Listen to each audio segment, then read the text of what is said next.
All right, Chris with Uptown Syndication again. I am diving into our Southwest 68 syndication that we just went full cycle on. I'm very excited. We just kind of took a peek at the P&L, our expenses projected for 5 years, and then our NOI. The total cash flow that we expected to pay out over our 5 years it's 193,000, and that is going to be just slightly different because of our LTV, interest rate, and amortization in years, and I'll go into that a little bit deeper. So looking at the numbers that we actually did achieve. Okay, so here are the projected numbers in white. And then here are the actual numbers, and I have them color coded based on what we were able to achieve. So year one, we spent a lot in CapEx. Year 1, 2, and 3, we spent quite a bit in CapEx. Here's our total CapEx budget.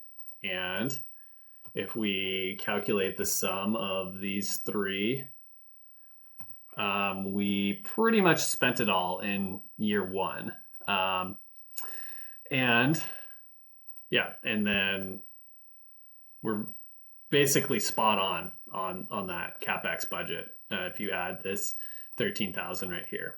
But let's take a peek at the projected numbers and then NOIs. So year one, we were projecting an NOI of 83,000 and we achieved 80,735. We exceeded on our gross income, and we sadly did exceeded on our total expenses. Our expense ratio was higher, and we missed our NOI.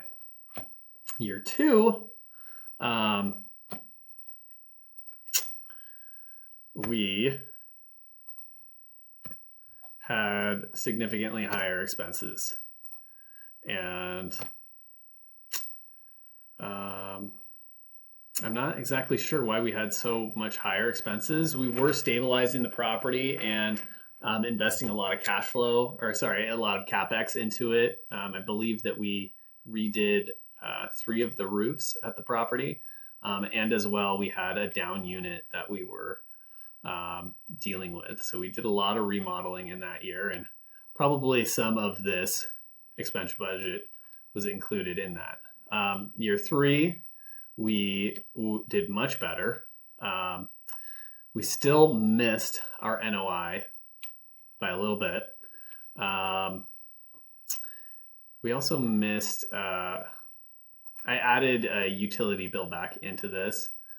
So we missed here as well.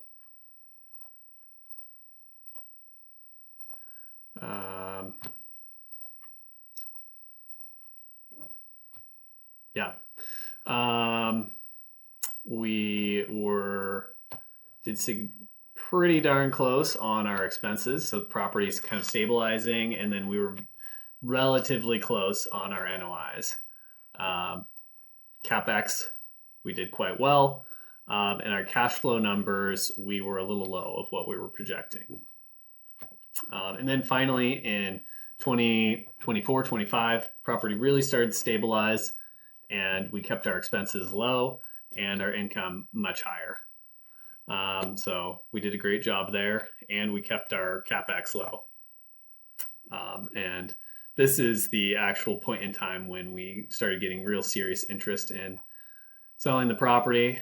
And as well, we ended up getting in contract in February of 2026, and it took about 6 months to sell. So that is a breakdown of how we did. And I'm also excited to take a peek at our rent rolls and our income statements, year one versus the trailing 12 months. And a couple interesting factors that I want to discuss and challenges that